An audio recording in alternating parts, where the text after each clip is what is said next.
Right? And I'm not playing no games. Yeah.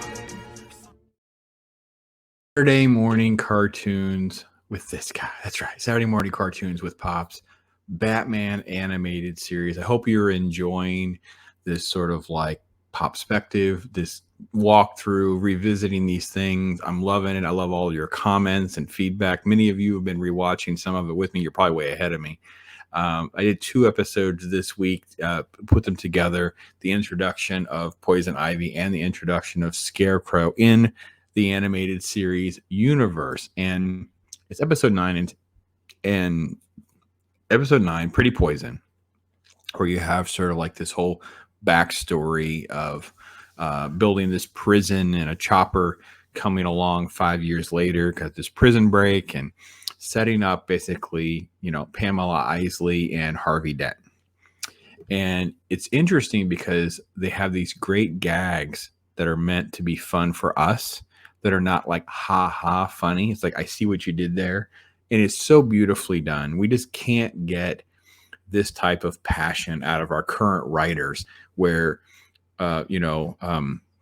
Harvey's saying, Bruce is always late. Bruce runs around with a high class crowd. They cut to Batman. Batman's throwing fists against this thug. And then it's like, Bruce? Nah, he's always late. He probably got hung up on business.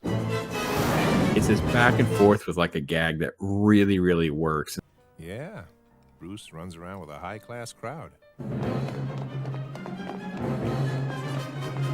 that's before you get to, when Bruce actually shows up. And then, of course, he kisses Ivy, who's super hot, turns everyone's head. And, of course, the kiss is poison. Dent goes into a coma. They need an antidote, right? And Bruce is stealing blood, testing it in the Batcave. And you have Ivy, the backstory of her working in cosmetics and perfume and all this stuff. You have all this great detail.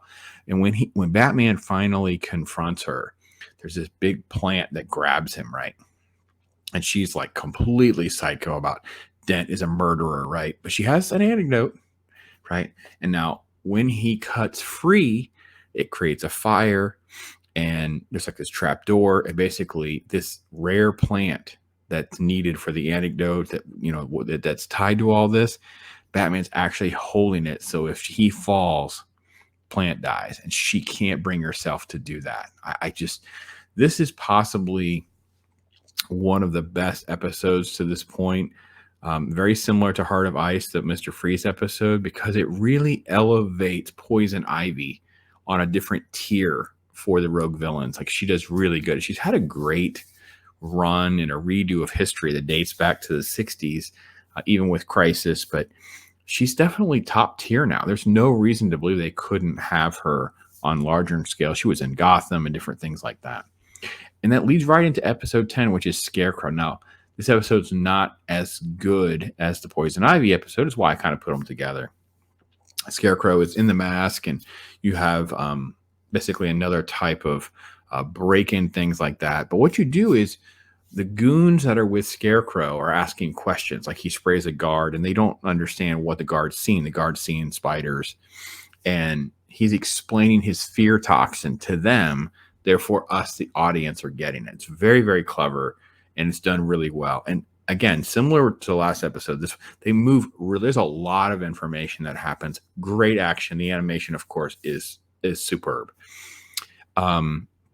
Once Batman gets hit with the fear toxin, he starts hallucinating about his dad, Thomas Wayne, basically that he's a disgrace. And this ties back to a quick scene in the opening with his doctor who knew the dad and says, you're a disgrace. You're a rich playboy, whatever.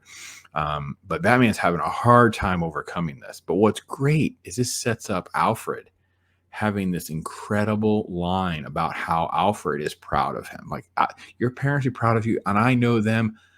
They'd be proud of you. I'm proud of you. It's like, it is so deep and heavy. I love it so much. Shaming the family name. That's rubbish. I know your father will be proud of you because I'm so proud of you.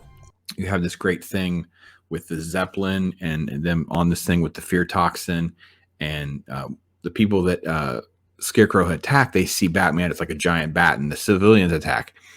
But Batman's still, he's struggling, man. He's hanging on this thing, and he starts to hallucinate. And then Batman says, he kind of like controls, kind of like collects himself to say, I am vengeance. I am night.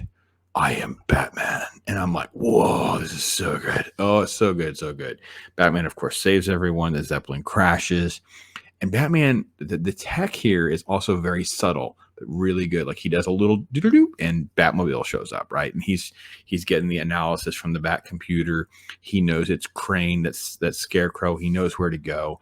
And it just moves super fast. There's not a bunch of like wasted time. There's not a bunch of shenanigans. We get more Harvey Bullock anti-Batman gags that are always, in there.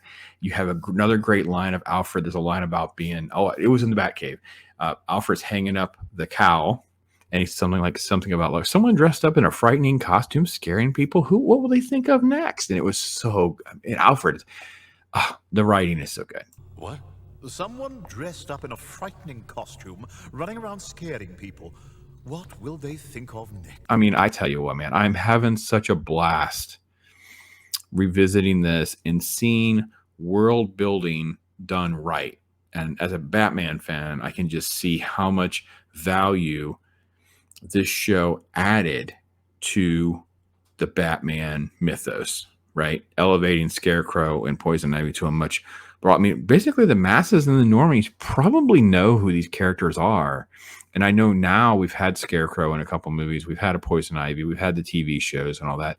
But the 92 animated series, man, such good stuff. So you guys tell me where you're at in the show, what you like, what you don't like. How do you think? Do you think this Poison Ivy episode is that good? Am I exaggerating it a little bit? I think it's right there. I think it's in that same conversation of top tier with Heart of Ice. I think it's top tier. It's top notch. It's not as good as Heart of Ice, I don't think, but it's up there. It's up there. Tell me what you guys think. Are you enjoying Saturday morning cartoons? I'm enjoying Saturday morning cartoons. I hope you are too. So anyway, I'm Pops. Thanks so much for watching and being with me again this week. I'm Ross.